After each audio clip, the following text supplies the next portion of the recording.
Di balik penampilan sempurnaku sebagai istri idaman, sebuah bisikan misterius dari pelayan restoran di tengah makan malam romantis membawaku pada kenyataan pahit yang menghancurkan seluruh hidupku dalam sekejap.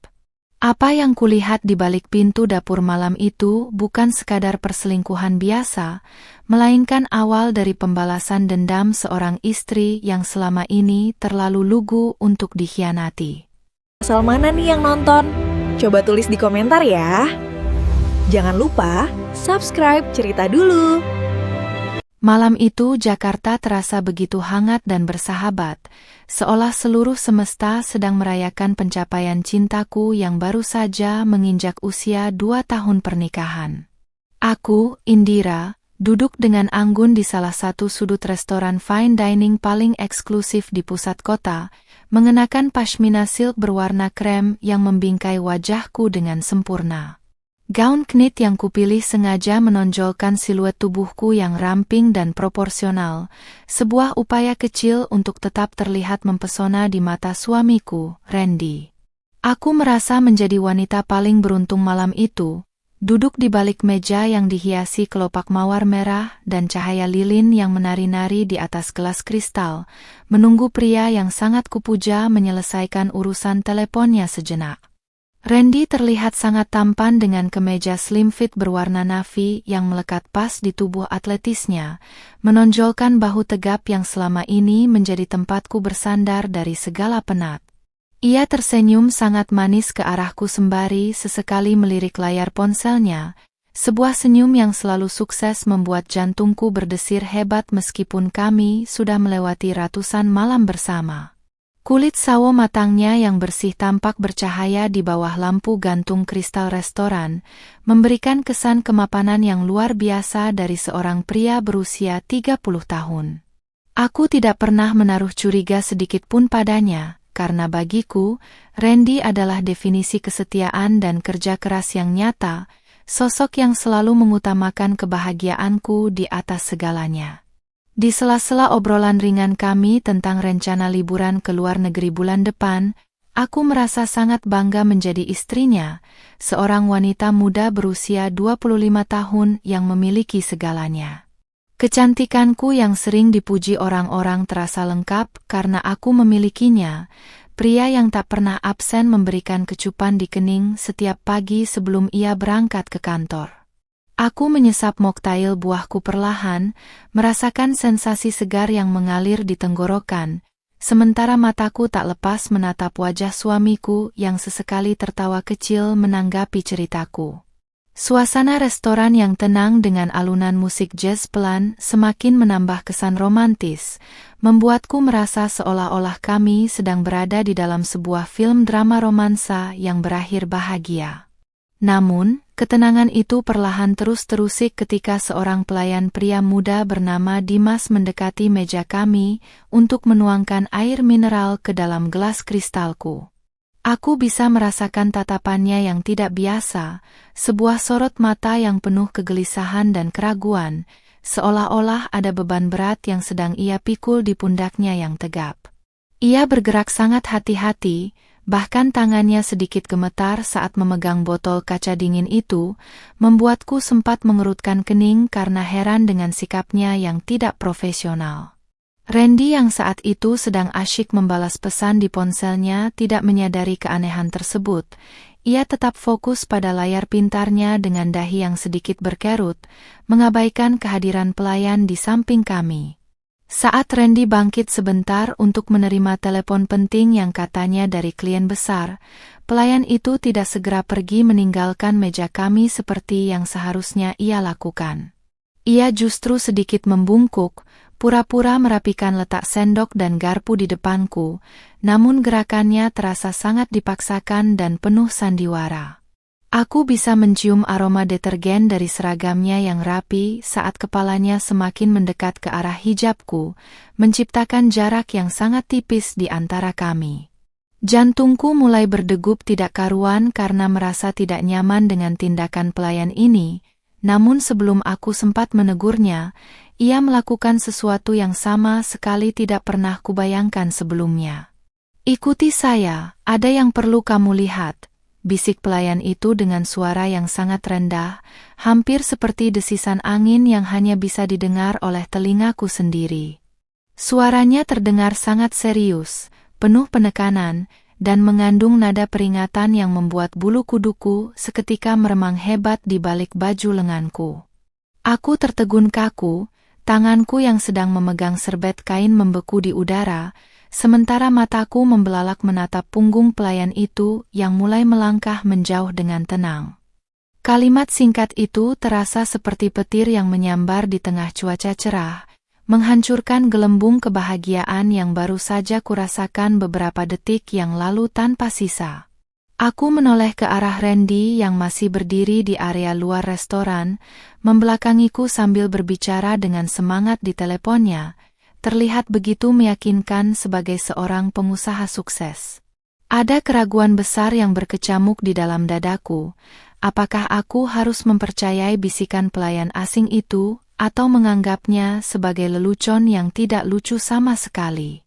Namun, insting kewanitaanku tiba-tiba memberontak, sebuah perasaan tidak enak muncul dari dasar lubuk hatiku, mendesakku untuk mencari tahu apa yang sebenarnya ingin ditunjukkan oleh pria berseragam itu. Dengan tangan yang mulai dingin dan gemetar, aku meraih tas kecilku, mencoba menenangkan deru napas yang mulai tidak beraturan karena rasa penasaran yang bercampur dengan ketakutan. Aku berdiri dari kursi empukku, memperbaiki sedikit posisi hijab pashminaku di depan cermin kecil yang ada di dalam tas, memastikan penampilanku tetap terlihat rapi meskipun hatiku sedang kacau balau. Aku melangkah mengikuti arah perginya pelayan tadi, melewati deretan meja pelanggan lain yang tampak asyik dengan dunia mereka masing-masing tanpa tahu badai yang akan menimpaku. Setiap langkah yang kuambil terasa sangat berat, seolah-olah lantai restoran yang mewah ini berubah menjadi rawa yang siap menenggelamkan seluruh hidupku yang sempurna. Pelayan itu menungguku di dekat sebuah pintu kayu besar yang menuju ke arah koridor dapur dan area servis, memberikan isyarat dengan matanya agar aku terus mengikutinya ke dalam kegelapan. Kami melewati lorong yang remang-remang, jauh dari kemewahan ruang utama restoran, di mana aroma masakan yang menyengat dan hawa panas dari kompor mulai terasa menusuk kulit wajahku yang putih. Pelayan itu berhenti di depan sebuah pintu besi yang sedikit terbuka, di mana suara tawa samar dan desahan halus terdengar dari balik celahnya yang sempit. Ia menatapku sekali lagi dengan tatapan penuh rasa iba, sebuah tatapan yang seolah-olah ingin meminta maaf karena telah menghancurkan duniaku malam ini dengan kebenaran yang pahit. Napas mencekat di tenggorokanku saat aku memberanikan diri untuk mendekat, meletakkan jemariku yang gemetar di permukaan pintu besi yang dingin, bersiap menghadapi apapun yang ada di baliknya. Saat mataku mengintip melalui celah pintu yang terbuka itu, seluruh sendi di tubuhku terasa lemas dan duniaku seolah-olah runtuh seketika tanpa peringatan apapun. Di sana, di sudut ruangan dapur yang pengap, aku melihat Randy, pria yang baru saja memberikan senyum termanisnya padaku, sedang memeluk erat seorang wanita lain dengan penuh gairah. Wanita itu mengenakan gaun merah sangat ketat yang memamerkan lekuk tubuhnya, dan tangannya mengalung posesif di leher suamiku seolah-olah ia adalah pemilik sah pria itu. Pengkhianatan keji ini terjadi tepat di hari ulang tahun pernikahan kami, di tempat yang seharusnya menjadi saksi cinta, dan saat itu juga, cintaku yang tulus pada Randy mati, berganti menjadi dendam yang membara di bawah hijab yang kukenakan. Aku terpaku di balik pintu besi itu dengan tubuh yang mendadak mati rasa, seolah-olah seluruh oksigen di lorong sempit ini telah disedot habis oleh pengkhianatan yang terpampang nyata di depan mataku. Pemandangan itu bagaikan adegan film horor yang diputar berulang-ulang dalam benakku. Suamiku, Randy, pria yang tadi pagi masih mencium keningku dan membisikkan kata sayang, kini sedang menghujani wanita lain dengan ciuman yang sama. Wanita itu, dengan riasan wajah tebal dan lipstik merah menyala, tampak menikmati setiap sentuhan Randy, bahkan ia sesekali tertawa sinis seolah sedang merayakan kemenangannya atas diriku yang bodoh ini. Aku merasakan dadaku sesak luar biasa, seperti ada ribuan jarum yang menusuk jantungku secara bersamaan hingga membuatku sulit untuk sekadar menarik napas panjang. Air mata yang mulai mengalir deras membasahi pipiku terasa begitu panas, merusak riasan wajah yang tadi kupersiapkan dengan penuh cinta demi menyambut malam spesial kami. Aku menatap tangan kananku yang masih melingkar manis cincin pernikahan emas putih, simbol janji suci yang kini terasa seperti sampah tak berharga di tengah kehancuran ini. Kenapa dia tega melakukan ini padaku di saat aku telah memberikan seluruh hidup, kesetiaan, dan pengabdianku sebagai seorang istri yang selalu berusaha tampil sempurna untuknya? Setiap kenangan manis selama 2 tahun terakhir berputar di kepalaku seperti kepingan puzzle yang hancur, membuatku menyadari bahwa semua perhatian dan kemewahan yang ia berikan selama ini hanyalah topeng untuk menutupi kebusukannya. Di tengah isak tangisku yang tertahan agar tidak terdengar, aku memperhatikan bagaimana Randy membisikkan sesuatu ke telinga wanita itu, sebuah bisikan yang membuat si wanita tertawa manja sambil mengelus dada bidang suamiku. Wanita itu, yang belakangan ku ketahui bernama Sinta, memiliki penampilan yang sangat kontras denganku yang berhijab. Ia memakai gaun mini yang sangat terbuka dan provokatif. Ada rasa mual yang hebat muncul di perutku saat melihat Randy memberikan jam tangan mewah, yang awalnya kukira hadiah untukku, kepada wanita itu dengan tatapan penuh pemujaan. Aku merasa harga diriku sebagai seorang wanita dan seorang istri telah diinjak-injak sampai ke titik terendah, dihancurkan oleh pria yang paling kupercaya di dunia ini. Pelayan bernama Dimas yang masih berdiri di belakangku hanya bisa menundukkan kepala. Ia tidak berani menatap wajahku yang hancur berantakan karena ia tahu betapa perihnya kenyataan ini. Aku bisa merasakan empati darinya, namun aku tidak butuh kasihan dari siapapun saat ini. Yang aku butuhkan adalah kekuatan untuk tidak pingsan di tempat yang kotor ini. Dengan sisa tenaga yang kumiliki, aku meremas tas kecilku hingga jari-jariku memutih, mencoba menyalurkan rasa sakit yang tak tertahankan ini menjadi sebuah energi baru yang dingin. Aku tidak boleh hancur begitu saja di sini, aku tidak boleh membiarkan mereka melihatku meratapi nasib seperti pecundang yang tak berdaya di hadapan pengkhianat. Tiba-tiba, suara langkah kaki dari arah dalam dapur membuatku tersentak dan segera menarik diri dari celah pintu, bersembunyi di balik bayangan dinding yang gelap dan lembab. Aku menghapus air mata di pipiku dengan kasar menggunakan punggung tangan, tidak peduli jika hijab pashminaku sedikit berantakan karena gerakan yang terburu-buru. Aku harus segera meninggalkan area ini sebelum Randy atau siapapun menyadari keberadaanku, karena aku belum siap untuk menghadapi mereka dengan keadaan hancur seperti ini. Pikiranku mulai bekerja dengan sangat cepat, menyusun rencana-rencana gila yang sebelumnya tak pernah terlintas dalam benakku yang polos dan lugu selama 25 tahun ini. Aku berjalan kembali menyusuri lorong remang-remang itu dengan langkah yang jauh lebih tegas dari sebelumnya, meskipun kakiku masih terasa sedikit goyah di atas sepatu hak tinggi yang kukenakan. Setiap langkah yang kuambil kini bukan lagi langkah seorang istri yang penuh cinta, melainkan langkah seorang wanita yang baru saja kehilangan dunianya dan sedang mencari cara untuk membangun dunia baru yang penuh pembalasan. Bau masakan restoran yang tadi terasa menggugah selera kini tercium sangat amis dan menjijikkan, membuatku ingin segera keluar dan menghirup udara malam Jakarta yang polutif sekalipun. Aku tidak akan membiarkan Randy tahu bahwa aku sudah melihat kebusukannya malam ini, biarlah ini menjadi rahasia yang akan kulemparkan kembali ke wajahnya di saat yang paling tidak ia duga. Sesampainya di meja makan utama, aku mendapati Randy sudah duduk kembali di kursinya, tampak sangat tenang seolah tidak terjadi apa-apa, bahkan ia sedang menyesap air mineralnya dengan santai. Ia menatapku dengan senyum palsu yang paling memuakkan saat melihatku kembali, lalu dengan nada yang sangat lembut ia bertanya kemana saja aku pergi selama beberapa menit tadi. Aku menarik napas panjang, memaksakan sebuah senyum tipis di wajahku yang pucat, lalu menjawab singkat bahwa aku hanya pergi ke toilet untuk merapikan hijabku yang sedikit longgar. Aku duduk kembali di depannya, menatap matanya yang terlihat begitu tulus namun penuh kebohongan, dan di saat itulah aku bersumpah dalam hati bahwa ini adalah terakhir kalinya aku bersikap manis padanya. Makan malam yang seharusnya romantis itu berlanjut dengan keheningan yang menyesakkan bagiku, sementara Randy terus saja membual tentang proyek-proyek besarnya yang sukses dan penuh keuntungan.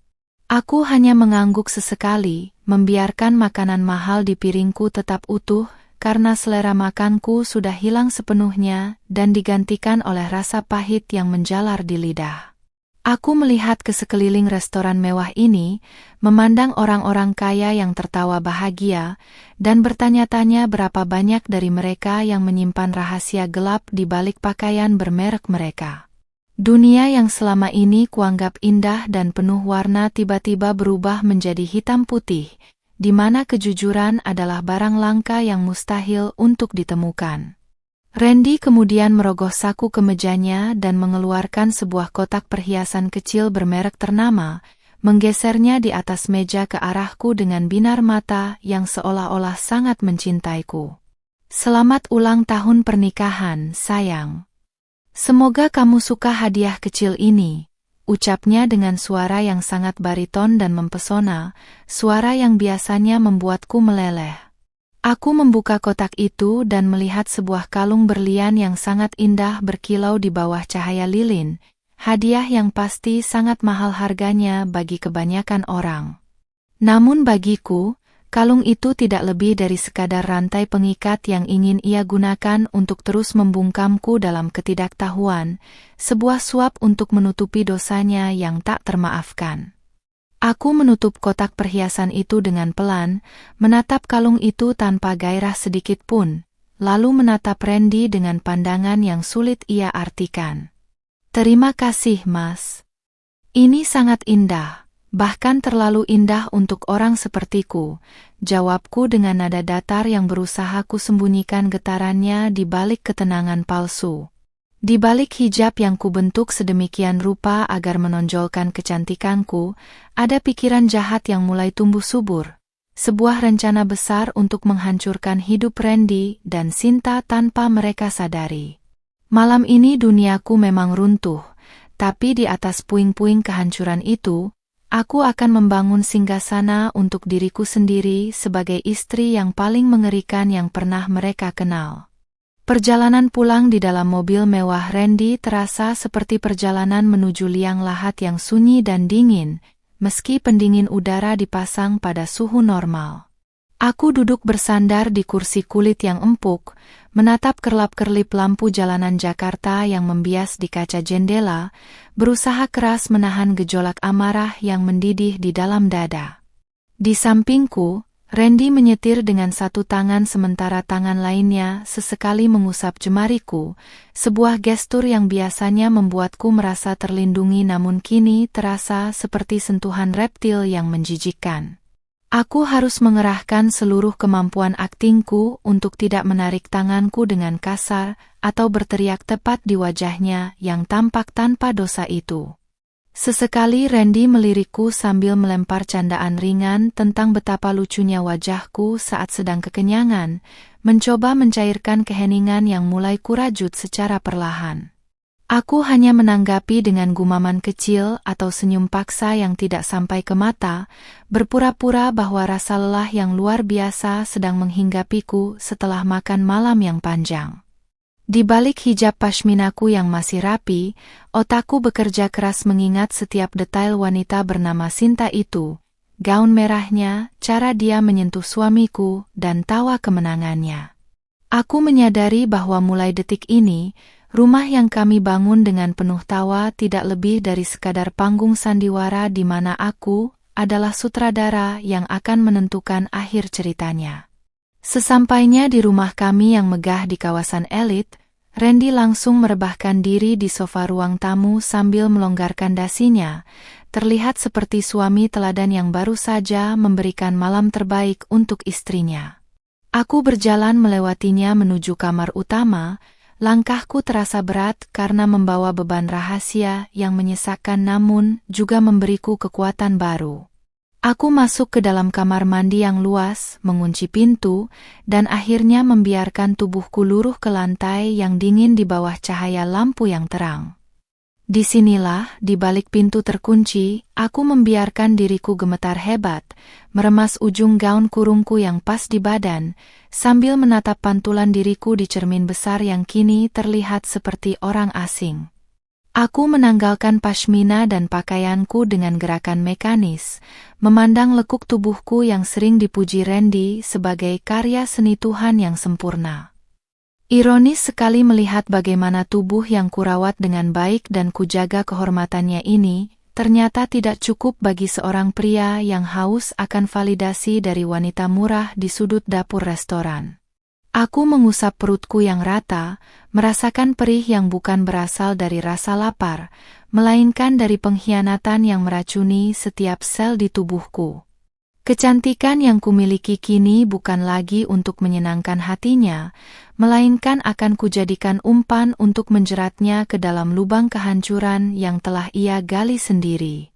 Setelah membersihkan diri dengan air dingin yang seolah mampu membekukan sisa-sisa air mataku, aku keluar mengenakan baju tidur satin yang elegan namun tetap sopan.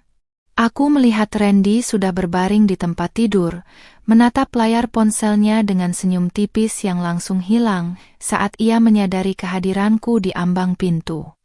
Ia segera meletakkan ponselnya di nakas dengan gerakan yang terlalu terburu-buru, sebuah tanda klasik dari seseorang yang sedang menyembunyikan sesuatu yang busuk. Aku naik ke atas ranjang, membaringkan tubuhku di sisi yang jauh darinya, menciptakan jarak fisik yang mencerminkan jurang lebar yang kini memisahkan hati kami. Sayang, kok tidurnya jauh-jauh begitu? Masih kangen, tahu? Godanya sambil mencoba memeluk pinggangku dari belakang, sebuah pelukan yang biasanya memicu percikan cinta. Namun malam ini, aku merasa bulu kuduku meremang karena jijik, membayangkan tangan yang sama baru saja membelai wanita lain di tempat yang kotor beberapa jam lalu. Aku berpura-pura membetulkan posisi bantal untuk menghindari sentuhannya, lalu menjawab dengan suara lirih bahwa kepalaku mendadak pening karena aroma parfum di restoran tadi. Randy hanya mendesah pelan, mungkin sedikit kecewa namun ia tidak curiga. Ia kembali berbalik dan dalam beberapa menit napasnya mulai teratur menandakan ia telah terlelap. Di kegelapan kamar yang hanya diterangi sedikit cahaya lampu tidur, aku bangkit perlahan dan meraih ponsel Randy yang tergeletak di nakas dengan jantung yang berdegup kencang. Aku tahu kata sandinya, tanggal pernikahan kami yang ia klaim sebagai hari paling suci dalam hidupnya, sebuah ironi yang membuatku ingin tertawa sinis. Dengan jemari yang gemetar, aku membuka aplikasi pesan singkat dan mulai mencari nama yang mencurigakan, berharap sekaligus takut menemukan bukti yang lebih nyata. Tak butuh waktu lama hingga aku menemukan kontak dengan nama Project Manager, yang isinya sama sekali tidak membahas tentang pekerjaan konstruksi atau tender gedung. Mataku terasa panas saat membaca deretan pesan singkat yang penuh dengan kata-kata mesra, foto-foto yang tidak pantas, dan rencana pertemuan mereka selanjutnya yang dijadwalkan besok siang. Ternyata Sinta bukan sekadar selingan sesaat, melainkan parasit yang sudah lama bersarang di dalam kehidupan rumah tanggaku tanpa pernah kusadari sedikit pun. Randy bahkan berjanji akan membelikan Sinta sebuah apartemen kecil sebagai hadiah karena telah bersabar menghadapi istrinya yang dianggap terlalu kaku dan membosankan. Aku mengepalkan tangan hingga kuku-kukuku menusuk telapak tangan, merasakan kemarahan yang kini sudah bermutasi menjadi sebuah rencana pembalasan yang sistematis. Aku segera mengambil ponselku sendiri, memotret setiap percakapan menjijikan itu sebagai barang bukti yang tak terbantahkan jika saatnya tiba nanti untuk menghadapinya. Aku bergerak dengan sangat hati-hati, memastikan tidak ada suara sekecil apapun yang bisa membangunkan singa yang sedang tertidur lelap di sampingku ini. Setelah selesai, Aku mengembalikan ponselnya ke posisi semula, menghapus semua jejak sentuhanku, dan kembali berbaring dengan mata yang menatap langit-langit kamar yang gelap. Aku tidak akan menangis lagi, karena air mata hanya akan memperlemah tekadku untuk menghancurkan karir, reputasi, dan harga diri pria yang bernama Randy ini. Menjelang subuh, aku sudah mengambil keputusan bulat bahwa aku tidak akan meminta cerai dalam waktu dekat, karena cerai terlalu mudah bagi seorang pengkhianat sepertinya.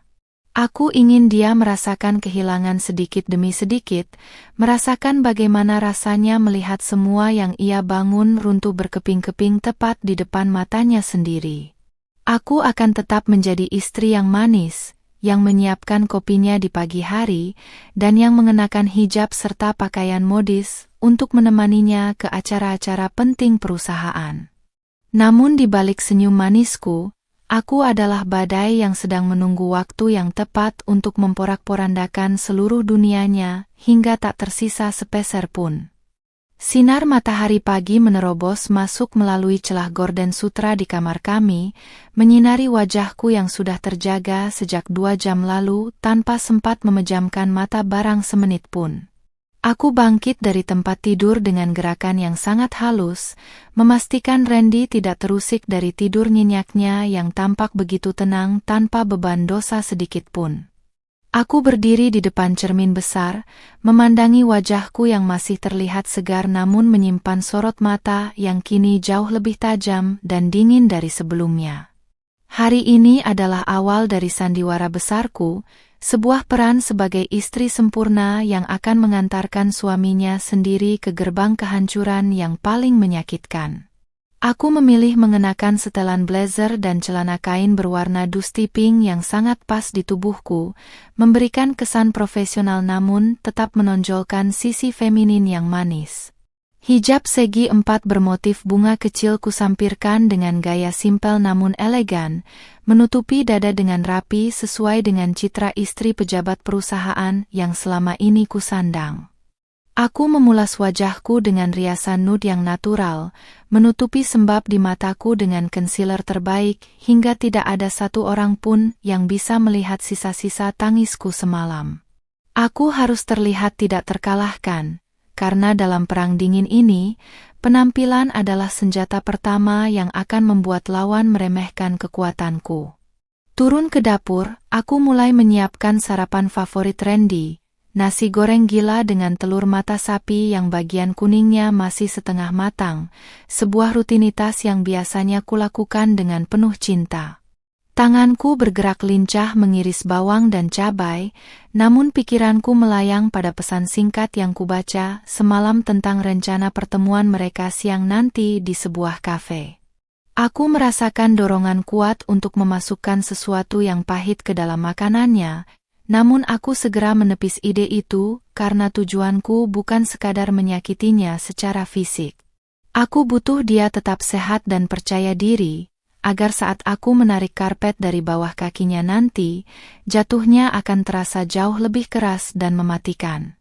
Randy turun dengan mengenakan jubah mandi, rambutnya yang acak-acakan justru membuatnya terlihat sangat tampan di mata orang yang belum mengetahui kebusukannya. Ia menghampiriku dari belakang, mencoba memeluk pinggangku dan mengecup bahuku pelan, sebuah tindakan rutin yang kini membuat kulitku terasa seperti terbakar oleh rasa jijik. "Harum sekali sarapannya, sayang. Kamu memang istri paling pengertian di dunia," ucapnya dengan suara serak khas orang baru bangun tidur yang dulu sangat kusukai. Aku memaksakan sebuah tawa kecil yang terdengar sangat tulus, membalikkan badan dan membelai rahangnya dengan ujung jariku yang dingin, bersikap seolah aku masih menjadi Indira yang lugu. Saat kami duduk berhadapan di meja makan, aku memperhatikan bagaimana dia sesekali melirik ponselnya yang diletakkan tertelungkup di samping piringnya, sebuah tanda bahwa dia sedang menunggu kabar dari parasit itu.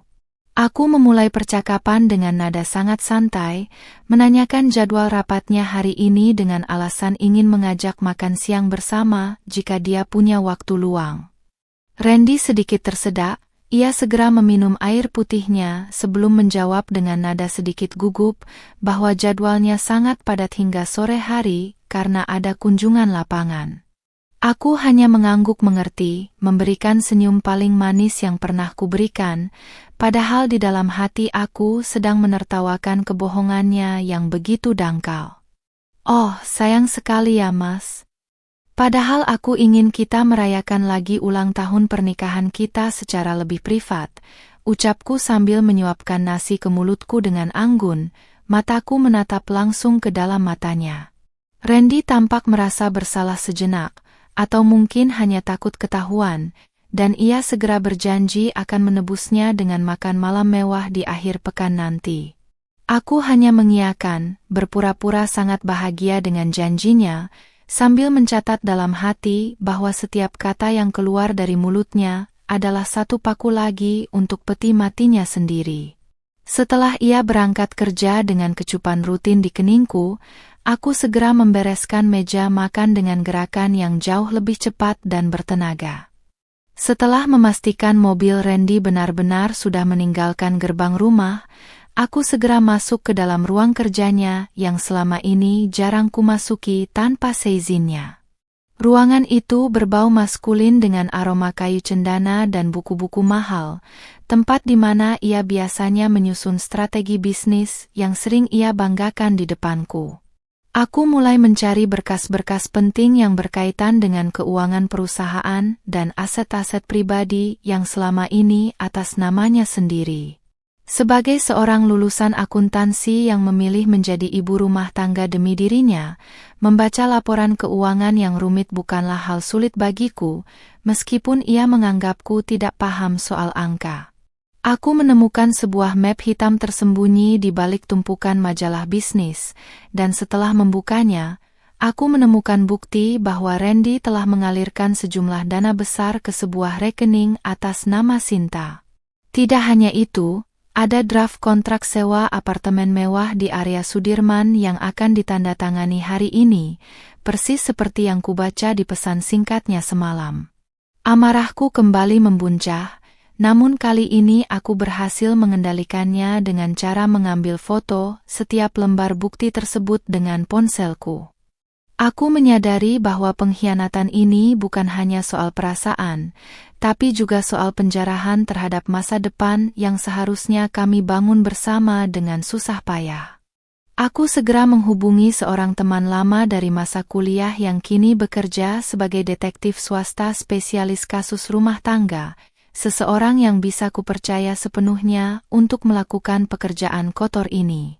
Kami sepakat untuk bertemu di sebuah pusat perbelanjaan sore nanti untuk membicarakan langkah-langkah selanjutnya dan menyerahkan bukti awal yang sudah kukumpulkan.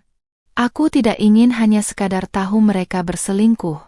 Aku ingin bukti foto dan video yang sangat jelas yang bisa kugunakan untuk menghancurkan reputasinya di depan Dewan Komisaris perusahaan. Aku akan memastikan bahwa saat persidangan cerai nanti tiba, dia tidak akan memiliki apapun selain rasa malu dan penyesalan yang mendalam. Sebelum keluar rumah, aku kembali berdiri di depan cermin, merapikan hijab pashmina dan memastikan penampilanku tetap terlihat tenang dan berkelas seperti biasanya. Aku menarik napas dalam-dalam, merasakan kekuatan yang mengalir di setiap urat nadiku. Kekuatan yang lahir dari rasa sakit yang telah bermutasi menjadi kecerdasan yang mematikan. Hari ini duniaku mungkin masih terasa runtuh, tapi aku mulai menikmati proses melihat suamiku berjalan dengan bangga menuju jebakan yang sedang kupersiapkan dengan sangat rapi. Nikmati hari terakhirmu sebagai pria terhormat, Randy. Bisikku pada pantulan diriku sendiri sebelum akhirnya melangkah keluar dengan senyum yang tidak akan pernah ia duga maknanya. Pusat perbelanjaan di jantung Jakarta sore itu sangat padat, namun aku merasa seperti hantu yang meluncur di antara kerumunan orang tanpa benar-benar berada di sana. Aku memilih mengenakan kacamata hitam besar untuk menutupi sorot mataku yang mungkin terlihat terlalu intens bagi orang awam yang berpapasan denganku. Di bawah balutan tunik modern yang menonjolkan postur tubuhku yang tegak dan body goals, jantungku berdegup kencang bukan karena takut, melainkan karena adrenalin yang mulai terpacu. Aku melangkah menuju sebuah kafe terpencil di sudut lantai paling atas, tempat yang sengaja kupilih karena pencahayaannya yang temaram dan privasi yang lebih terjaga untuk membicarakan rencana penghancuran ini. Di meja paling pojok, seorang pria dengan jaket kulit hitam dan topi bisbol sudah menungguku dengan segelas kopi hitam yang masih mengepul di depannya. Ia adalah Bram, teman lama yang kini menjadi detektif swasta paling andal untuk urusan rahasia kotor para elit ibu kota, seseorang yang tahu persis bagaimana cara menggali bangkai yang terkubur dalam. Kami tidak bertegur sapa dengan hangat layaknya kawan lama. Atmosfer di antara kami langsung berubah menjadi profesional dan dingin saat aku duduk di hadapannya. Aku meletakkan ponselku di atas meja, menggeser beberapa lembar foto hasil tangkapan layar pesan singkat Randy yang sudah kucetak secara diam-diam di rumah tadi. Bram mengambil foto-foto itu, mengamatinya satu persatu dengan ekspresi datar yang sulit dibaca, sementara aku hanya memperhatikan jemarinya yang lincah membolak-balik bukti pengkhianatan itu. Randy bukan pemain baru, Indira. Dari pola pesannya, dia sangat rapi, tapi dia melakukan satu kesalahan fatal. Dia mulai meremehkan ketelitianmu, ucap Bram dengan suara berat yang menenangkan. Aku hanya tersenyum sinis, merasakan sedikit kepuasan karena instingku selama ini ternyata benar, bahwa ada sesuatu yang busuk di balik sikap manis suamiku. Aku menjelaskan padanya tentang apartemen di Sudirman dan rencana pertemuan Randy dengan Sinta yang seharusnya sedang berlangsung saat ini. Aku memberikan rincian aset-aset yang kutemukan di map hitam tadi pagi, termasuk aliran dana yang tidak wajar ke rekening pribadi wanita simpanannya itu. Bram mengangguk perlahan, ia mengeluarkan sebuah tablet kecil dan mulai mencatat koordinat-koordinat penting yang kusebutkan dengan ketelitian seorang profesional. Ia berjanji akan memberikan laporan harian lengkap dengan foto dan video berkualitas tinggi yang akan membuat Randy tidak punya ruang untuk mengelak lagi. Aku merasa sedikit lega. Seperti ada beban berat yang terangkat dari pundakku, mengetahui bahwa aku tidak lagi berjuang sendirian dalam kegelapan yang menyesakkan ini. Aku ingin kamu tidak hanya mengikuti mereka, Bram. Aku ingin kamu masuk ke dalam kehidupan mereka, cari tahu kelemahan wanita itu, dan temukan celah di bisnis Randy yang bisa membuatnya jatuh miskin, pintaku dengan nada suara yang stabil namun penuh penekanan. Aku tidak ingin sekadar melihat mereka malu, aku ingin mereka merasakan bagaimana rasanya kehilangan martabat dan kenyamanan finansial yang selama ini mereka banggakan. Bram menatapku sejenak, mungkin ia terkejut melihat transformasi diriku dari seorang istri yang lembut menjadi wanita yang haus akan pembalasan dendam yang sistematis. Namun, ia hanya mengangguk setuju, karena baginya, klien yang tahu apa yang mereka inginkan adalah klien yang paling mudah untuk dilayani. Pertemuan kami berakhir singkat. Aku meninggalkan kafe itu terlebih dahulu agar tidak menimbulkan kecurigaan jika ada kenalan yang kebetulan berada di sana. Aku berjalan menuju area parkir, namun langkahku terhenti saat melihat sebuah butik pakaian dalam mewah yang sering kukunjungi bersama Randy dulu. Pikiranku melayang pada Sinta, membayangkan bagaimana dia mungkin sedang mengenakan pakaian-pakaian mahal itu dengan uang yang seharusnya menjadi hak rumah tanggaku. Rasa mual kembali muncul, namun aku segera menekannya dengan membayangkan wajah Randy saat ia mendapati seluruh rekening banknya dibekukan dan asetnya disita oleh pengadilan nanti. Sebelum pulang ke rumah, aku memutuskan untuk pergi ke salon langgananku, bukan untuk memanjakan diri, melainkan untuk memastikan penampilanku tetap prima dan meyakinkan bagi Randy. Aku melakukan perawatan wajah dan kuku, memastikan setiap inci dari diriku tetap terlihat sebagai istri idaman, yang selalu ia banggakan di depan rekan bisnisnya. Sambil duduk di kursi salon, Aku merapikan hijab pashminaku dan tersenyum pada pantulan diriku yang terlihat begitu manis dan tidak berdosa di cermin besar. Tidak akan ada yang menyangka bahwa di balik wajah imut dan penampilan modis ini, ada seorang wanita yang sedang merancang badai besar untuk menghancurkan hidup suaminya. Aku sampai di rumah tepat saat matahari mulai tenggelam, menciptakan bayangan panjang yang menyeramkan di halaman depan rumah kami yang luas dan asri. Aku mendapati mobil Randy sudah terparkir di garasi, sebuah kejutan karena biasanya ia pulang jauh lebih malam jika sedang ada urusan lapangan. Aku menarik napas panjang, menata detak jantungku agar tetap stabil, dan melangkah masuk ke dalam rumah dengan senyum yang sudah kusiapkan sejak di salon tadi. Aku harus tetap menjadi Indira yang ceria, yang akan menyambut suaminya dengan pelukan hangat meskipun setiap sel di tubuhku menolak untuk menyentuhnya. Di dalam, aku menemukan Randy sedang duduk di ruang tengah dengan ekspresi wajah yang tampak sedikit tegang. Matanya terpaku pada layar televisi namun pikirannya tampak berada di tempat lain. Saat ia melihatku masuk, ia segera berdiri dan menghampiriku, mencoba memberikan ciuman di pipi yang segera kusamarkan dengan gerakan membetulkan letak hijabku. "Tadi aku ke kantor kamu, katanya kamu sedang kunjungan lapangan, jadi aku pikir aku akan masak spesial buat kita," ucapku bohong dengan nada suara yang sangat riang. Randy sedikit terkejut, namun ia segera menutupi kegugupannya dengan tawa kecil dan mengatakan bahwa kunjungannya selesai lebih cepat dari perkiraan semula.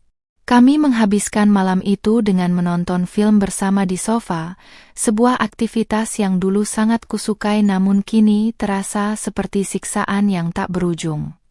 Aku membiarkan kepalaku bersandar di bahunya, merasakan detak jantungnya yang mungkin berpacu lebih cepat karena ia juga sedang menyimpan rahasia besar dariku.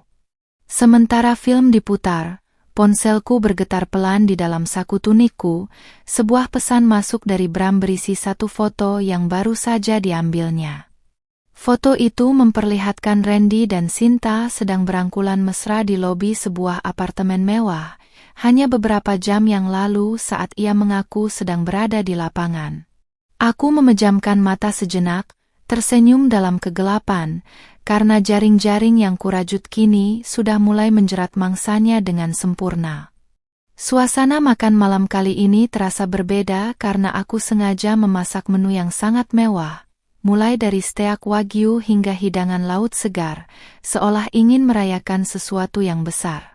Aku mengenakan gaun rumah berbahan satin yang pas di badan, menonjolkan lekuk tubuh body goals yang selalu membuatnya takluk, lengkap dengan hijab instan yang tetap terlihat modis. Randy tampak sangat lahap, sesekali memuji keterampilanku di dapur yang menurutnya semakin meningkat akhir-akhir ini tanpa tahu bahwa setiap suapan itu adalah bagian dari rencana penenangku. Aku duduk di hadapannya, menyesap jus jeruk perlahan sambil menatap wajah tampannya yang penuh kebohongan, menikmati setiap detik sandiwara yang sedang kupentaskan dengan sangat rapi ini. Di tengah percakapan ringan, aku sengaja memancingnya dengan menyebutkan bahwa aku ingin mulai belajar mengelola bisnis properti, sebuah permintaan yang membuatnya sedikit tersedak. Randy menatapku dengan heran, namun aku segera memberikan alasan bahwa aku merasa bosan hanya menjadi ibu rumah tangga dan ingin membantu mengelola aset-aset kami agar lebih berkembang. Ia mencoba menenangkan dengan mengatakan bahwa urusan bisnis itu berat dan membosankan bagi wanita sepertiku, sebuah upaya perlindungan yang sebenarnya bertujuan untuk menjauhkanku dari bukti-bukti pengkhianatannya.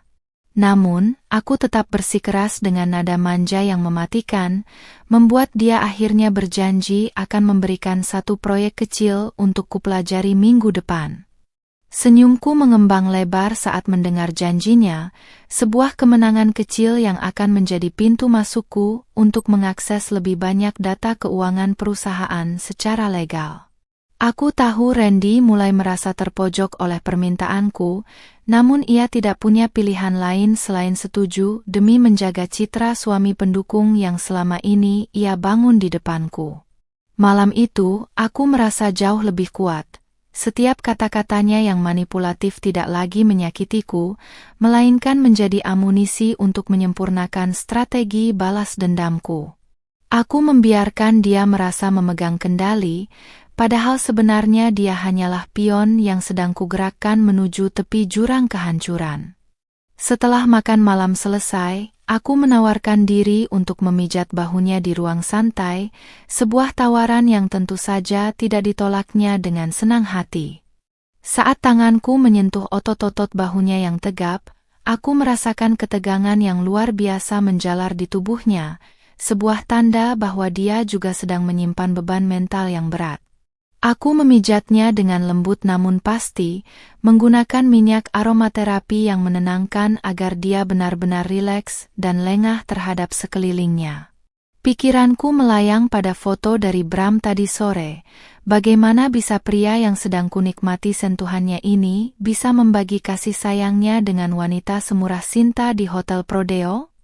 Saat dia mulai memejamkan mata menikmati pijatanku, ponselnya yang tergeletak di atas meja kopi tiba-tiba menyala, menampilkan notifikasi pesan baru yang masuk secara beruntun.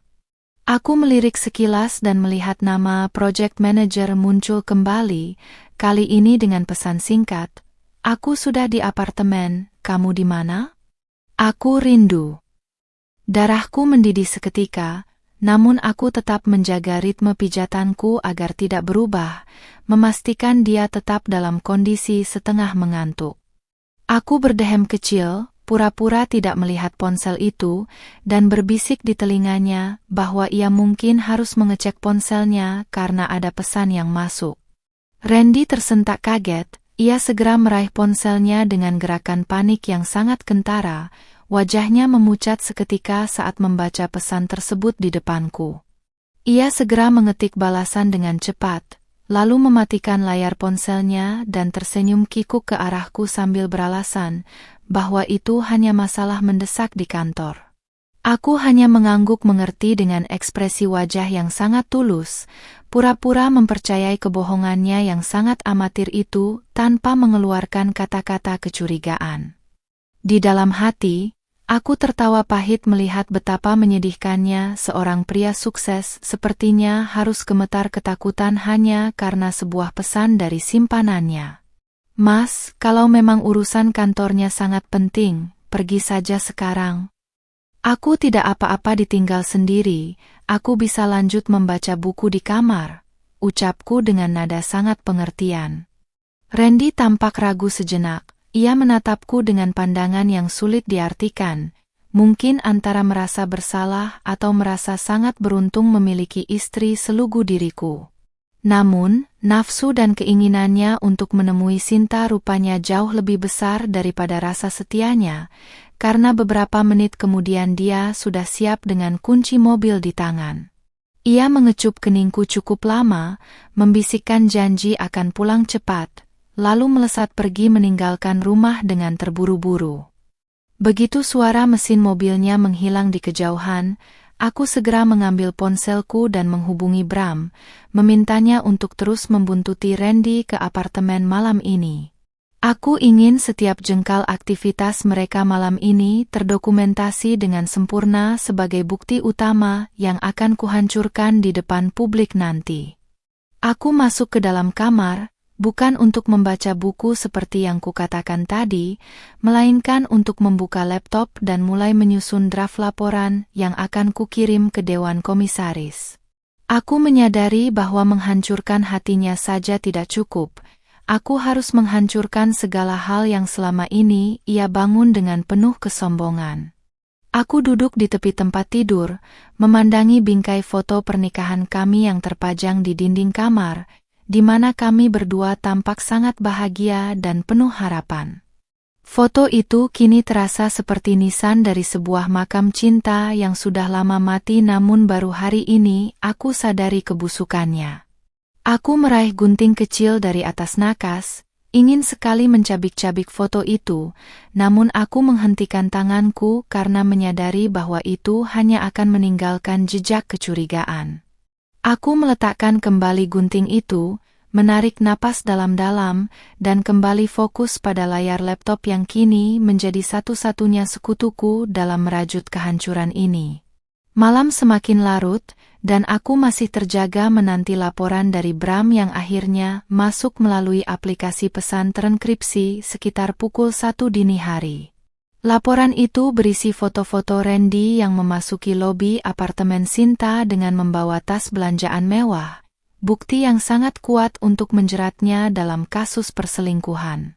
Aku tersenyum dingin di kegelapan kamar, merasakan kepuasan yang aneh yang belum pernah kurasakan sebelumnya selama 25 tahun hidupku. Malam ini duniaku memang masih reruntuhan, namun aku mulai menanam benih-benih badai yang akan menyapu bersih kebahagiaan palsu Randy dan Sinta tanpa sisa. Pagi harinya, Randy pulang dengan wajah yang tampak sangat kuyu. Guratan kelelahan tercetak jelas di bawah matanya yang biasanya tajam dan berwibawa. Aku menyambutnya di meja makan dengan segelas kopi hitam panas dan senyum paling manis yang bisa kuberikan, seolah aku benar-benar percaya bahwa dia baru saja pulang dari lembur semalam suntuk. Aku mengenakan daster satin modis berwarna hitam yang membalut tubuh rampingku dengan sempurna, kontras dengan kulit putihku yang terpapar cahaya matahari pagi dari jendela dapur. Di balik keramah tamahanku, aku mencium aroma parfum wanita yang sangat asing menempel samar di kerah kemejanya saat dia mencium pipiku sebagai salam pulang. Dia duduk dengan lunglai, menyesap kopinya tanpa banyak bicara, sementara aku mulai bercerita dengan antusias tentang rencana proyek kecil yang dia janjikan semalam. Aku sengaja menekankan bahwa aku sudah mulai mempelajari beberapa data awal perusahaan yang sempat kulihat di ruang kerjanya, sebuah gertakan halus untuk melihat reaksinya. Benar saja, dia sedikit tersedak dan menatapku dengan tatapan waspada, menanyakan dari mana aku mendapatkan akses ke berkas-berkas yang menurutnya bersifat rahasia itu. Aku tertawa kecil, mencubit pipinya dengan gemas, lalu beralasan bahwa aku hanya melihat map yang tergeletak di atas meja dan hanya membacanya sekilas karena penasaran. Ketegangan di wajah Randy perlahan mencair, meskipun aku tahu dia mulai merasa tidak nyaman dengan rasa ingin tahuku yang mendadak meningkat tajam akhir-akhir ini. Dia segera mengalihkan pembicaraan, memuji penampilanku yang katanya terlihat semakin cantik dan bercahaya, sebuah rayuan basi yang biasanya akan membuatku tersipu malu namun kini hanya membuatku ingin muntah. Aku membalas pujiannya dengan kalimat manja, meminta dia untuk menemaniku berbelanja perhiasan baru sore nanti sebagai hadiah, karena aku sudah menjadi istri yang sabar menunggunya semalaman. Randy setuju tanpa ragu. Mungkin dia merasa ini adalah cara termurah untuk membayar rasa bersalahnya yang mulai menumpuk di balik dadanya yang bidang. Setelah dia naik ke atas untuk mandi, aku segera memeriksa saku kemeja kotornya yang ditinggalkan begitu saja di keranjang cucian, mencari bukti fisik lain yang mungkin tertinggal. Jemariku meraba sesuatu yang kecil dan keras di saku celananya. Sebuah struk belanja dari butik perhiasan mewah tertanggal kemarin malam dengan nominal yang fantastis. Di struk itu tertera pembelian sebuah gelang berlian, namun aku tahu pasti gelang itu tidak pernah sampai ke tanganku, melainkan sudah melingkar di pergelangan tangan Sinta. Aku meremas struk itu hingga hancur di genggamanku, merasakan amarah yang kembali membuncah namun segera kupadamkan dengan bayangan rencana besar yang hampir matang. Siang harinya, aku bertemu lagi dengan Bram di tempat yang berbeda, kali ini di sebuah taman kota yang cukup sepi agar kami bisa berbicara lebih bebas tanpa takut ada yang menguping. Bram memberikan sebuah map coklat berisi data keuangan Sinta yang berhasil dia retas, menunjukkan bahwa wanita itu memiliki tumpukan utang judi online yang cukup besar. Ini adalah informasi emas yang tidak pernah kuduga sebelumnya. Sinta ternyata bukan sekadar wanita penggoda, dia adalah parasit yang sedang menjerat Randy untuk membayar lubang hitam keuangannya. Aku tersenyum licik, menyadari bahwa aku memiliki senjata baru untuk menghancurkan hubungan mereka dari dalam tanpa harus mengotori tanganku sendiri. Aku meminta Bram untuk mulai mengirimkan pesan-pesan misterius kepada Sinta, berpura-pura menjadi penagih utang yang tahu tentang hubungannya dengan seorang pengusaha kaya bernama Randy. Aku ingin Sinta merasa terancam dan mulai menekan Randy lebih keras untuk mendapatkan uang, sebuah tekanan yang pasti akan membuat Randy mulai merasa tercekik dan lelah.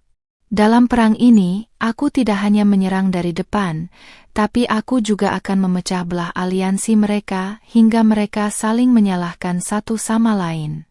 Aku ingin melihat cinta terlarang mereka yang indah itu berubah menjadi racun yang saling membunuh secara perlahan namun pasti. Sore harinya, sesuai janji, Randy membawaku ke mal mewah dan membelikanku seuntai kalung mutiara yang sangat mahal, mencoba menyenangkan hatiku dengan materi yang melimpah. Aku mengenakan hijab pashmina nude yang dipadukan dengan gaun potongan alain yang memperlihatkan lekuk pinggangku yang ramping, membuat banyak mata pria lain melirik kagum ke arahku. Randy tampak bangga berjalan di sampingku, menggandeng tanganku erat seolah dia adalah suami paling setia di muka bumi ini, sementara aku hanya menikmati pemandangan kemunafikannya. Setiap kali dia tersenyum padaku, aku membayangkan bagaimana wajahnya akan hancur saat dia tahu bahwa istrinya yang imut ini sedang menggiringnya ke lubang buaya. Saat kami sedang makan malam di restoran yang berbeda dari malam terkutuk itu, ponsel Randy terus bergetar hebat di dalam sakunya, menandakan ada panggilan masuk yang terus-menerus. Dia tampak sangat gelisah, wajahnya berkeringat dingin, dan dia berkali-kali menolak panggilan itu tanpa berani menatap layar ponselnya di depanku. Aku bertanya dengan nada khawatir apakah itu dari kantor, dan dia hanya menjawab dengan anggukan cepat sambil beralasan bahwa ada klien yang sangat cerewet soal tender. Padahal, aku tahu itu adalah panggilan dari Sinta yang mulai panik karena teror pesan dari penagih utang yang dikirimkan oleh Bram atas perintahku. Kami pulang ke rumah dalam keheningan yang canggung. Randy tampak tenggelam dalam pikirannya sendiri, mungkin sedang menyusun rencana untuk mendapatkan uang besar demi menutupi utang selingkuhannya. Sesampainya di kamar, dia langsung mengunci diri di ruang kerja dengan alasan harus menyelesaikan laporan penting yang tidak bisa ditunda lagi hingga esok pagi. Aku hanya mengiyakan, masuk ke dalam kamar kami, dan mulai melepas hijabku di depan cermin dengan gerakan yang sangat perlahan dan penuh kemenangan. Aku tahu malam ini dia tidak akan bisa tidur nyenyak, dihantui oleh ketakutan akan skandal dan tuntutan dari wanita yang dia anggap sebagai tempat pelariannya. Aku berbaring di tempat tidur yang luas itu sendirian, menatap langit-langit kamar yang mewah sambil mendengarkan suara samar Randy yang sedang menelepon seseorang dengan nada tinggi di ruang sebelah. Setiap bentakannya yang tertahan adalah melodi indah di telingaku, sebuah pertanda bahwa retakan dalam hidupnya kini sudah mulai melebar menjadi jurang yang tak terpantau. Aku memejamkan mata dengan tenang, merasakan kepuasan yang mendalam karena hari ini aku berhasil satu langkah lebih dekat untuk melihat duniaku yang runtuh dibangun kembali di atas kehancuran mereka. Besok akan menjadi hari yang lebih panjang, dan aku sudah tidak sabar untuk menarik tuas berikutnya dalam permainan catur yang mematikan ini. Pagi ini, suasana rumah terasa sangat berat, seolah dinding-dinding mewah ini pun bisa merasakan ketegangan yang menyelimuti penghuninya. Aku turun ke dapur dengan langkah ringan, mengenakan setelan rumah yang tetap modis, tunik katun yang membentuk pinggang dengan hijab instan berwarna pastel yang segar. Randy sudah duduk di meja makan, wajahnya terlihat jauh lebih kusut daripada kemarin, dengan lingkaran hitam yang semakin tegas di bawah matanya. Ia tidak menyentuh sarapan yang kusajikan, hanya terus-menerus memandangi layar ponselnya yang sesekali menyala tanpa henti. Aku tahu, teror halus yang kusemai melalui Bram mulai membuahkan hasil, membuat Sinta panik dan mulai menyerang Randy dengan tuntutan yang tidak masuk akal. Aku menuangkan jus jeruk ke gelasnya dengan gerakan yang sangat lembut, lalu duduk di sampingnya sambil mengelus lengannya yang terasa kaku. Mas, kamu kelihatan stres sekali belakangan ini. Apa proyek barunya sesulit itu sampai kamu tidak bisa tidur? Tanyaku dengan nada suara yang penuh simpati yang dibuat-buat. Randy tersentak, mencoba memaksakan senyum yang terlihat lebih seperti ringisan kesakitan, lalu beralasan bahwa ada masalah teknis di lapangan yang cukup menguras pikiran. Aku hanya mengangguk pelan, memberikan tatapan mata yang seolah-olah sangat mempercayainya, padahal aku sedang menikmati kehancuran mental yang sedang ia alami secara perlahan. Di sela-sela kegelisahannya, Randy tiba-tiba bertanya tentang simpanan dana darurat yang pernah kami bicarakan untuk renovasi rumah orang tuaku di desa. Ia mengatakannya dengan nada hati-hati, seolah-olah sedang menguji air sebelum melompat ke dalam kolam yang dalam dan berbahaya. Aku segera menyadari bahwa dia sudah sampai pada titik putus asa untuk melunasi utang Sinta agar wanita itu berhenti mengganggunya di jam-jam penting. Aku tidak langsung menolak, namun aku memberikan jawaban yang diplomatis bahwa dana itu sudah kupindahkan ke dalam deposito berjangka yang baru bisa dicairkan bulan depan. Wajah Randy semakin pucat mendengar jawabanku. Ia tampak seperti orang yang baru saja kehilangan harapan terakhirnya untuk menyelamatkan diri dari jeratan Sinta. Ia segera berpamitan dengan terburu-buru, bahkan lupa memberikan kecupan di keningku yang biasanya selalu ia lakukan sebagai bagian dari akting suami setianya. Begitu dia keluar, aku segera menghubungi Bram dan memintanya untuk memantau pergerakan Randy hari ini dengan lebih ketat daripada biasanya. Aku punya firasat bahwa pria yang sedang terpojok ini akan melakukan sesuatu yang nekat dan melanggar hukum demi menenangkan selingkuhannya yang mulai gila itu. Sore harinya, Bram mengirimkan pesan suara yang berisi rekaman percakapan Randy di dalam mobilnya dengan seseorang yang terdengar seperti makelar aset. Randy ternyata berniat menggadaikan sertifikat salah satu ruko yang sebenarnya sudah ia janjikan akan dibalik nama atas namaku sebagai hadiah ulang tahun pernikahan.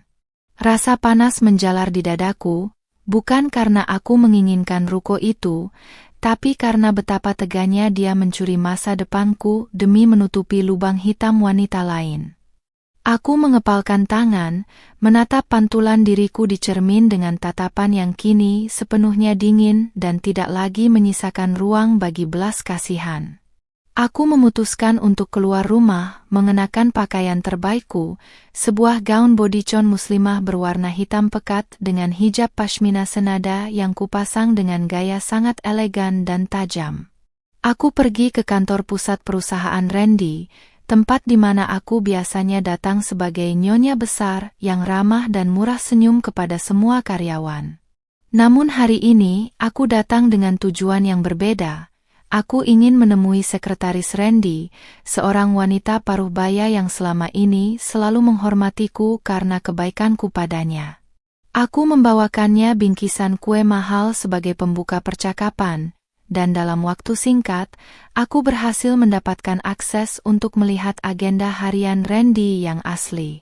Di sana, aku menemukan banyak sekali jadwal rapat luar kota yang ternyata fiktif, yang jadwalnya selalu bertepatan dengan pembayaran tagihan kartu kredit atas nama Sinta. Sekretaris itu tampak sedikit ragu. Namun karena aku adalah istri sah dari bosnya, dia tidak berani menolak permintaanku untuk mencetak beberapa laporan perjalanan dinas tersebut. Aku menyimpan dokumen-dokumen itu di dalam tas bermerekku, merasa seolah-olah aku baru saja mendapatkan peluru tambahan untuk menembak tepat di jantung reputasi Randy. Setelah urusan di kantor selesai, aku melangkah keluar dengan kepala tegak, melewati lobi kantor dengan aura yang membuat banyak orang segan untuk menyapa. Malam harinya, Randy pulang lebih awal dengan membawa kotak martabak manis kesukaanku, sebuah upaya klasik untuk merayuku agar aku luluh dan tidak menanyakan banyak hal. Kami duduk di ruang tengah, dan dia mulai bercerita dengan nada yang sangat emosional tentang betapa dia mencintaiku dan ingin memberikan yang terbaik untukku. Aku hanya mendengarkan sambil mengunyah martabak itu, merasakan rasa manisnya berubah menjadi pahit di lidahku, karena aku tahu ada maksud tersembunyi di balik kalimat puitisnya. Benar saja, di ujung pembicaraan, dia meminta izin untuk meminjam sejumlah uang dari tabungan pribadiku dengan alasan untuk investasi jangka pendek yang sangat menguntungkan. Aku menatapnya dalam diam selama beberapa detik, membiarkan keheningan yang menyesakkan menyelimuti ruangan, membuat Randy mulai tampak berkeringat dingin di bawah lampu kristal. Mas, kamu tahu aku selalu mendukungmu, tapi aku butuh kejelasan tentang apa yang sebenarnya terjadi dengan keuangan kita akhir-akhir ini, ucapku dengan nada yang sangat tenang namun mengandung ancaman. Randy mencoba mengelak dengan berbagai alasan teknis bisnis yang rumit, namun aku hanya tersenyum tipis dan mengatakan bahwa aku akan memikirkannya malam ini. Aku ingin dia terus digantung dalam ketidakpastian, membiarkan rasa takutnya tumbuh subur di dalam pikirannya sendiri, hingga ia tidak bisa membedakan mana kawan dan mana lawan. Sebelum tidur, aku sengaja meninggalkan ponselku yang terbuka pada sebuah artikel berita tentang penangkapan pengusaha karena kasus penggelapan dana perusahaan, tepat di atas nakas yang bisa ia lihat dengan jelas. Aku berpura-pura sudah tidur lelap saat ia masuk ke kamar, namun aku bisa merasakan tubuhnya yang gemetar saat ia duduk di tepi tempat tidur dan melihat layar ponselku.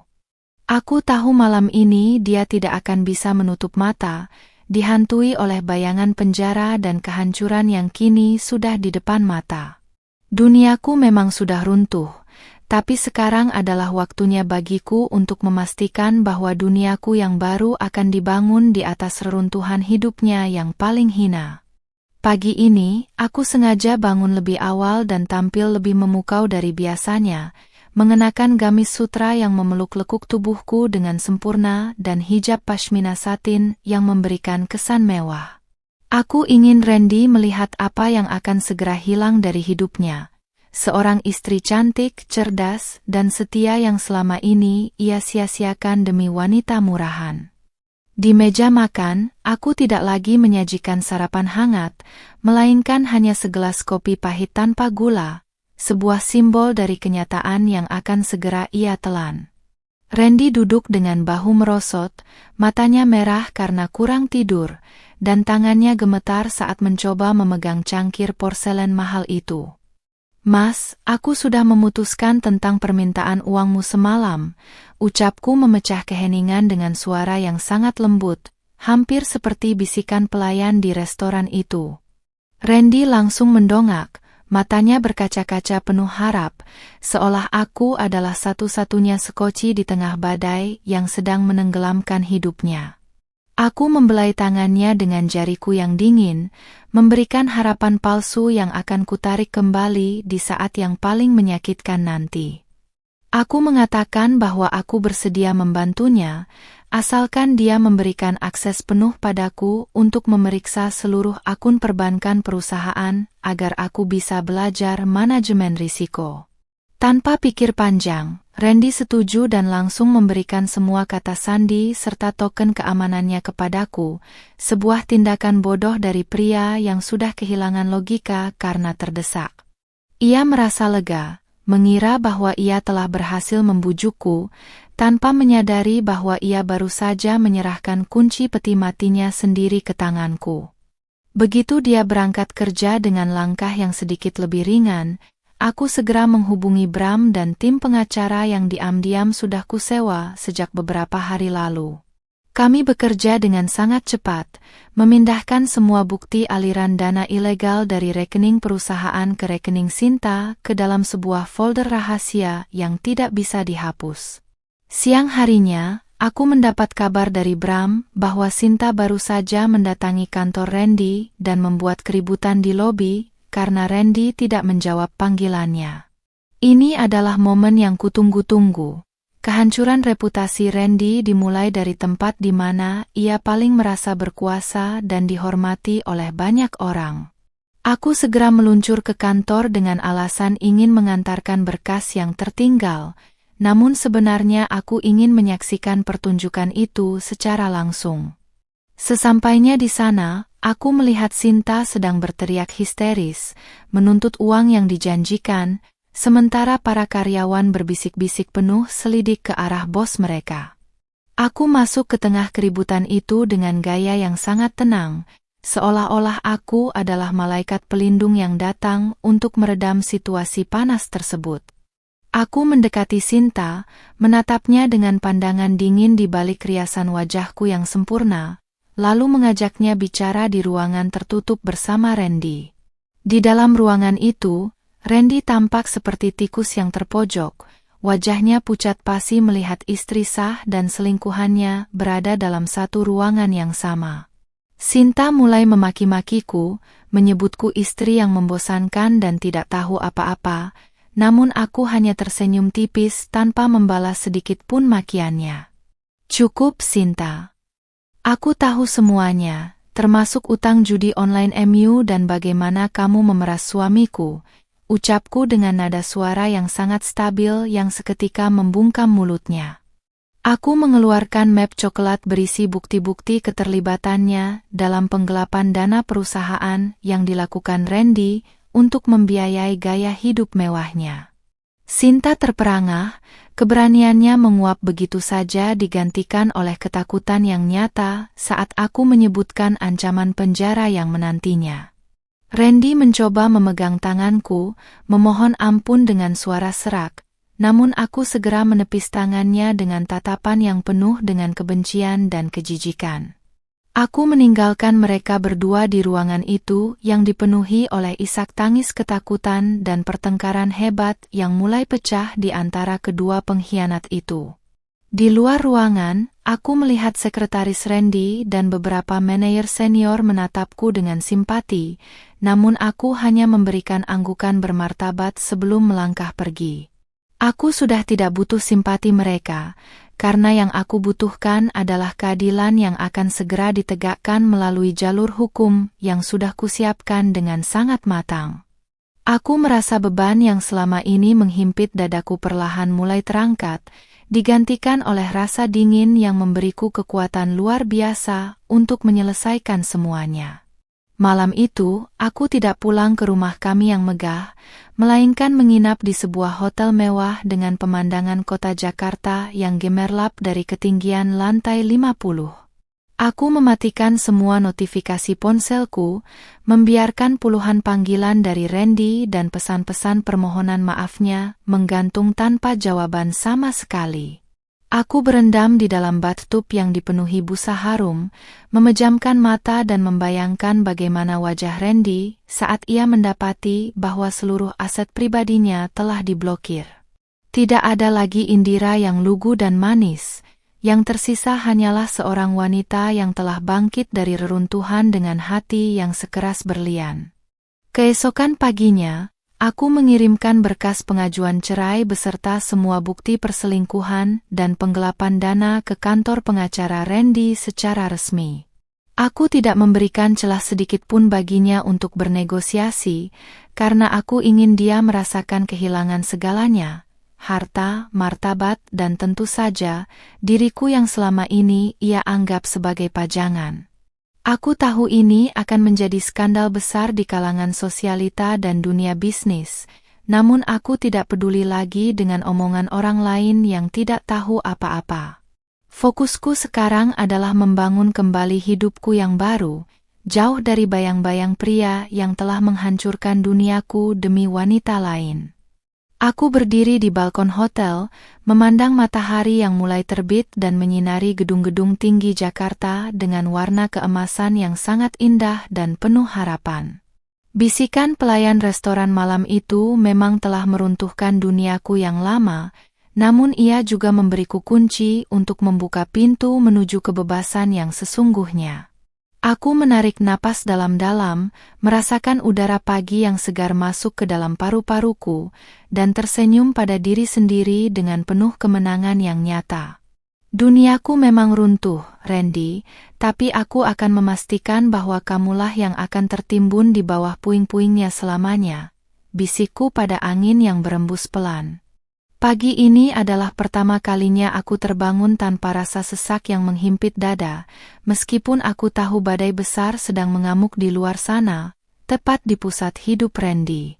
Aku mengenakan setelan tunik sutra berwarna putih bersih yang dipadukan dengan hijab pashmina senada, memberikan kesan suci namun tangguh, seperti prajurit yang baru saja memenangkan pertempuran panjang.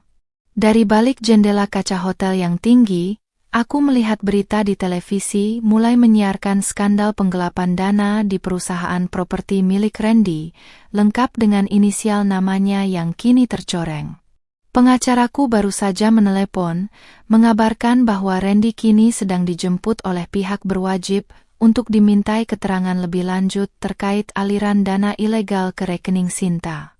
Tidak ada setetes air mata pun yang jatuh saat aku mendengar kabar itu, yang ada hanyalah helaan napas panjang yang menandakan akhir dari sebuah babak kehidupan yang menyakitkan.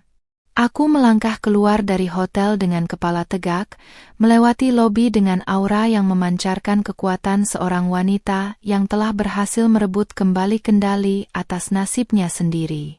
Setiap pasang mata yang menatapku seolah-olah bisa melihat bahwa di balik wajah imut dan penampilan modisku, ada jiwa yang telah ditempa oleh pengkhianatan hingga menjadi sekeras baja. Aku menuju ke kantor polisi, bukan untuk menjenguk dengan rasa iba, melainkan untuk menyerahkan bukti dokumen asli terakhir yang akan mengunci pintu selnya dengan sangat rapat.